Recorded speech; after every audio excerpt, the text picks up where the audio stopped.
okulota emmotoka kitegeeza ki? Okulota emmotoka olwatugenda batufuna ekirooto ekyo kirina eminingi eziwerako ddala nnyingi nnyo ddala. Olwekyo ekirooto kigenda banga tutunuulira. Emikono mwena mbaliiza eno bagiyita chosen generation nga kweno kyano tuba tuddamu ebirooto n'okuba tuyiga ku birooto eby'enjawulo ne topics endala eziri major.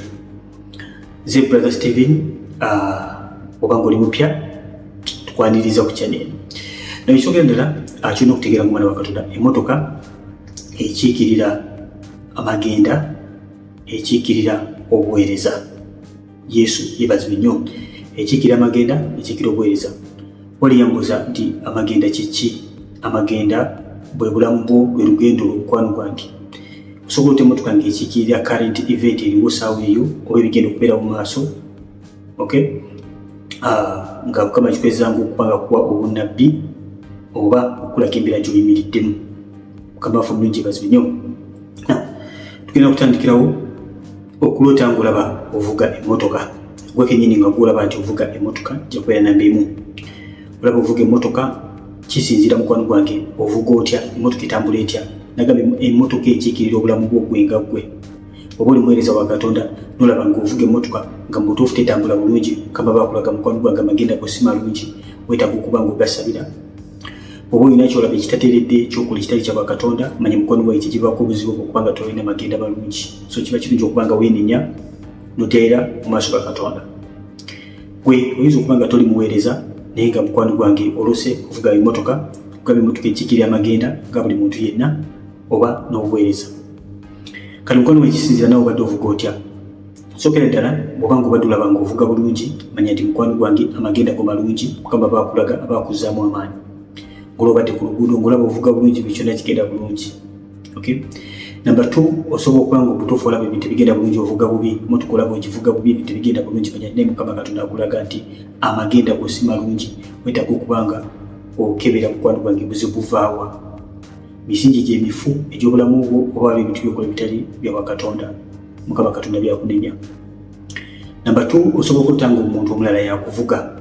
Tulabe nga gwavuga, maybe oli musumba, maybe oli muweereza, maybe obulamu buno bwa bulijjo, Mukama so kikozesa maybe ku business yo okulaga nti bigenda kutambula bulungi oba bigenda kutambula bulungi. N'osobola otanga omuntu omulala yakuvuga. Omuntu omukwano gwange wabanga yakuvuga, sobola otumi mu lunaku olwaleero kye tugenda okuba tutunda mu birooto, buli kye njogerako osobola kikyusa n'oteekawo ng'omuntu omulala yakuvuga, meaning esigala y'emu. Bw'otanga omuntu omulala mukwano gwange yakuvuga, engeri gy'abadde akuvugamu kintu kikulu nnyo. Oluusi nga katugambe nga abadde obuuza Mukama Katonda ekkanisa eno ntuufu, omusumba ono mutuufu, n'olutanga omusumba oyo akuvuga bulungi, mukwano gwange Mukama baakulaga nti ekkanisa ennungi era erimu amagenda go.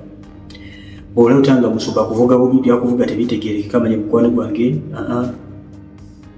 Mukama Katonda agamba gezaako ewalala.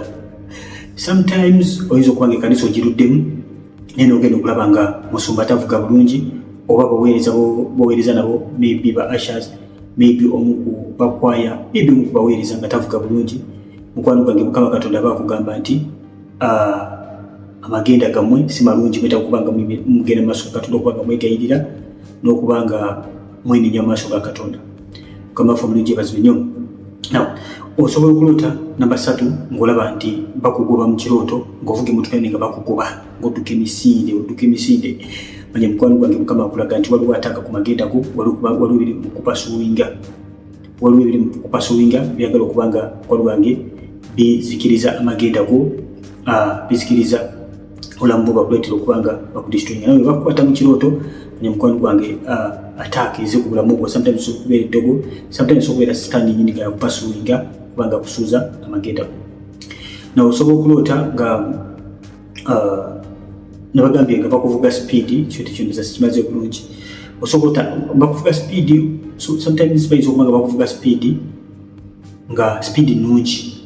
Waliwo akuvuga nga kuvuga speed naye nga speed yo nnungi, nga mugezaako okulaba nga mukakinga up n'obudde bw'abaleese ddala nga muvuga speed, tekirina buzibu bwonna, wabeera mwoyo gwa killing speed, ayanguyiriza obulamu okulaba nga akwanguyiza keyanguliza lutti okumujja mu kibuga ky'e Sodomu nga bagenda kumuzikiriza. Oyinza okuba ng'oli late, Mukama Katonda agezaako okuba nga akwanguyizaako wako wakutwala.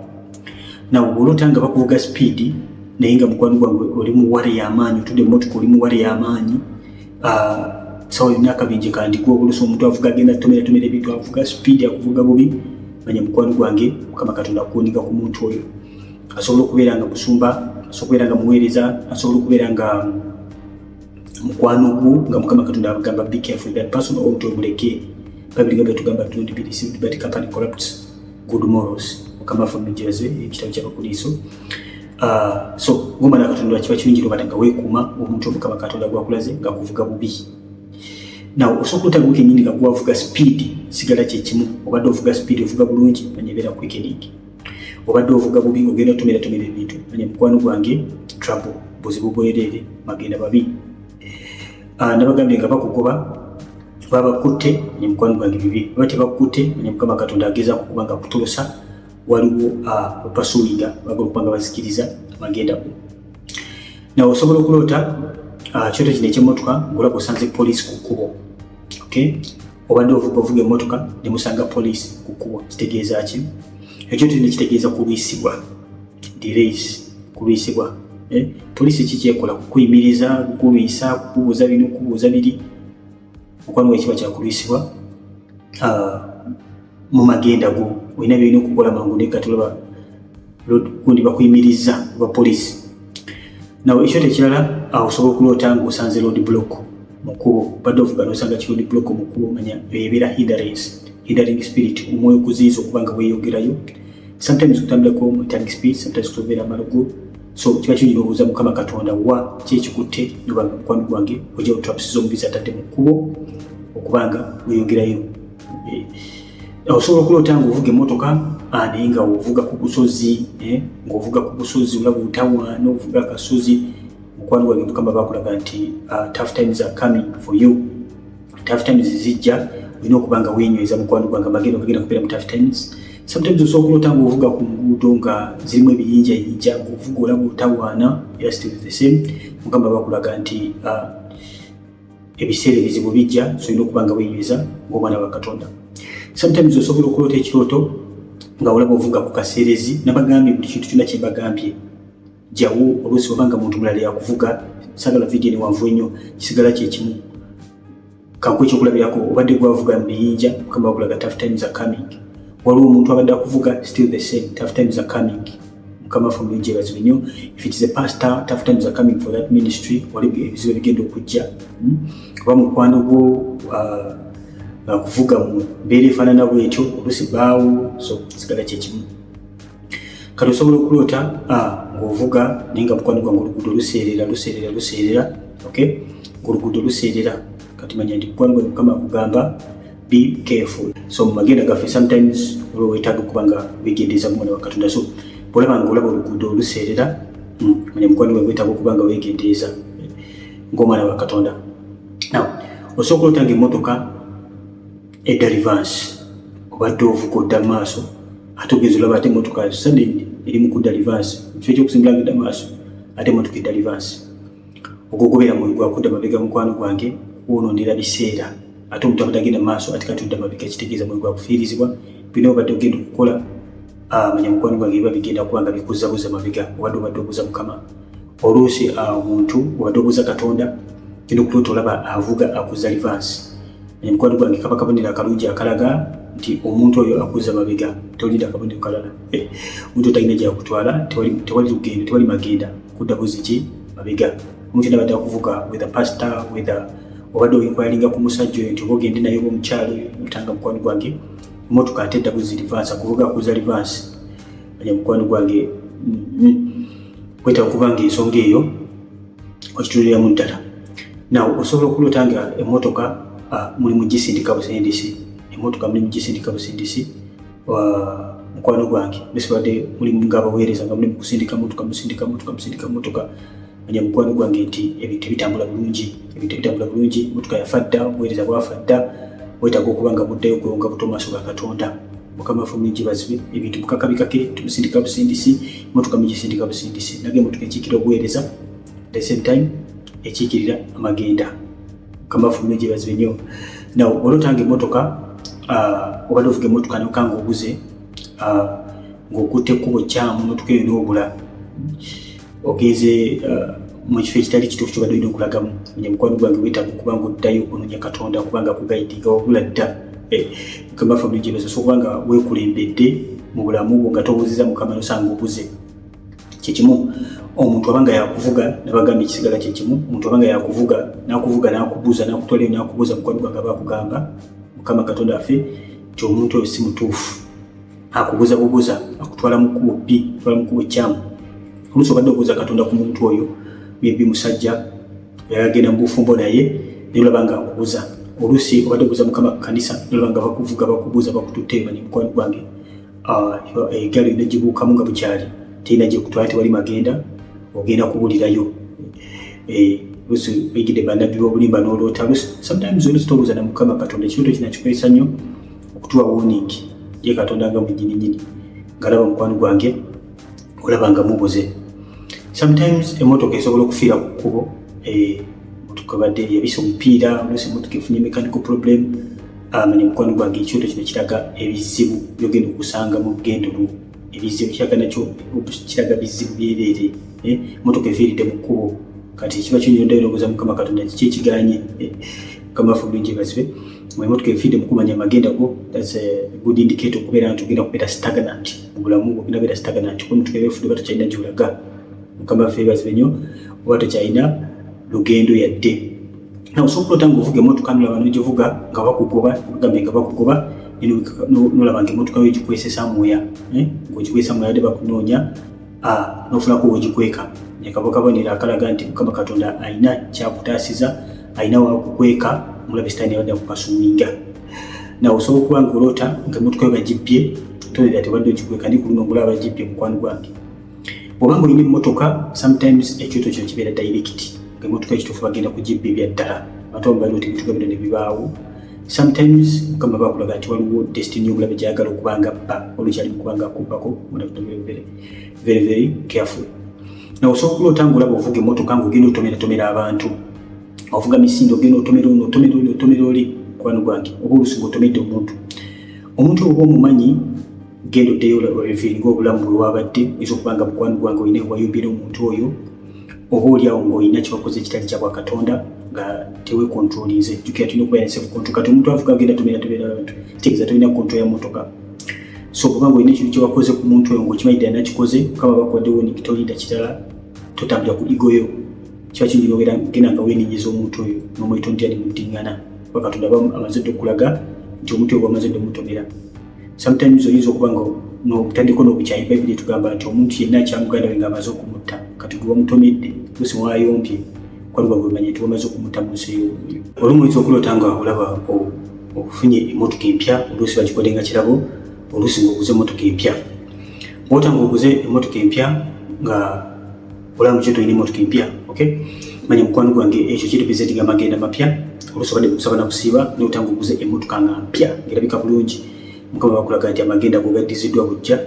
Oluusi oba ng'ofunye emmotoka empya eyinza okurepresentinga new opportunity mu bulamu bwo, nga omukisa ogujja waliwo omukisa oguzze Mukama gwaleese ogw'amaanyi ng'ofunye emmotoka nga mpya. Osobola okuloota mukwano gwange nga olaba olina emmotoka eri awo but you stuck, tomanyi kuvuga mmotoka. Olaba olina emmotoka naye nga tomanyi nawe bavuga mmotoka ng'oli awo otangala butangaazi. Mukama waffe omulungi yeebazibwe nnyo. Kyo tekitegeeza ki? Kyo tekitegeeza mukwano gwange you need direction. Weetaaga okuba ng'oddayo ewa Katonda omubuuze, Mukama Katonda, how can I do this? Simanyi kyakukola, nkoze ntya? Weetaaga okuba ng'osaba Katonda akuwe direction. So olina kyogendamu, olaba ofunye emmotoka empya naye nga tomanyi kugivuga, mukwano weetaaga okuba ng'oluŋŋamizibwa. Sometimes oyinza okuba nga weetaaga amagezi aga bulijjo nga si Katonda agenda okuyigiriza. Maybe you need to acquire a new skill, maybe you need consulting, olaba tolina magezi gabanga galwaninga kintu ekyo, kana okyabira ddala mu butuufu weetaaga amagezi. So kiba kirungi okuba ng'omanya kikyetaagisa. Ekirala osobola okuloota nga emmotoka eyo ogivuga naye nga mukwano gwe tolaba gy'olaga. Kyekiddira nga tolaba gy'olaga, of course oba ogenda kutomera, olaba oluusi amaaso tegalaba, ovuga emmotoka tolaba, oluusi waliyo olufu, oluusi waliyo enfuufu nnyingi naye nga tolaba, nga mutuufu olabye ddala tolaba gy'olaga. Manya mukwano gwange, that is what we call spiritual blindness. Manya mukwano gwange guli mu magenda naye mukwano gwange tolaba. So omuntu yenna atalaba abaasa okutomera, abaasa okufuna ekizibu kyonna mu magenda, so ofuna ekizibu kyonna mu mmotoka eyo olw'ensonga batalaba gy'alaga. manya that's called spiritual blindness binyonyo bita okubango dayo maso Katonda abenga kuzibula solo kubango ufuke motoka bulungi ngolaba na osobola otangulaba omufuya kuvuga very dangerous doing ngolaba omufuya avuga mukwano gwange omuntu naba kuvuga mu kiroto tegera nti omukwano gwange kama kulako ya controlling amagenda ko so kyoni kitukawo manya nti kimakulu gekiroto katolo mufunga kuvuga omufune yaba kuvuga bya mirembe the fact that mufu manya mukwano gwange nti waliwo ekizo kubanga kizikiriza amagenda ko so kyobo ino kulo kubanga wekutwa kundagana ezo mufu okay ulando lutalo obenga mukwano gwange mujja kama agenda ko twagala kula mufunga ya kuvuga magenda ko no so kulo tangulaba olusi boyfriend wo ana kunatiwa kuyana ba boyfriend okay but olusi omuntu agenda okuwasa akugereza nga kuvuga so engeri najja bakuvuga mukwano gwange omukuluge kiroto baba kuvuga bulungi very good person wabata kuvuga bulungi nga kuvuga speed agenda tomera kiri manya mukwano gwange kiroto kibinyo okay finally kisimbayo so kulotangula ba ovuga naye nga wetolola tutukajolaga you just wetolola mukwano gwange okuguba moyo gwa kwenjera oli mukwetolola tutukajolaga wetolola wali oli mukwetolola gwa kwenjera mukwano gwange ate ndikyala na kino kyembasembya bali paka ekisembayo nifunye ekyakimu bolotango olaba opakize byo byonna n'osimbula emotoka n'ogenda oluusi eri mukyali wammwe gyokulira oluusi obadde osabira magenda mukama kujja mu nnyumba y'ewammwe akwawule kuba ekika kyewammwe akwawule kumonitaringa abantu bonna mu nnyumba y'ewammwe kubanga kuleeta uniformity n'otanga olaba opakize byo byonna mu mmotoka n'osimbula n'ogenda mukwano gwange kiba kiroto kyakusumululwa agenda okugaba gasumuluddwa video nemange badde kugasa mukwano gwange kyenzikiriza nti obeereddwa nnyo omukisa gyowe kalaiki okagenda wakatukola bulungi nnyo subscribing ku channel eno buyagala okufuna videos endala zifaana bwe ziti Peter Brothers TV eno Chosen Generation nga tuba tuddamu ebiroto n'oyiga ku topic endala nga bana ba Katonda kyetera ogamba mwena nti eno channel buli bulokole yonna ogyetaaga buli muntu yenna asina bulokole yonna buli muntu yenna ogyetaaga kubanga ebyoto ebisinga bifaanagana kale mukama banjagalire mubeere bulungi mweraba stay blessed.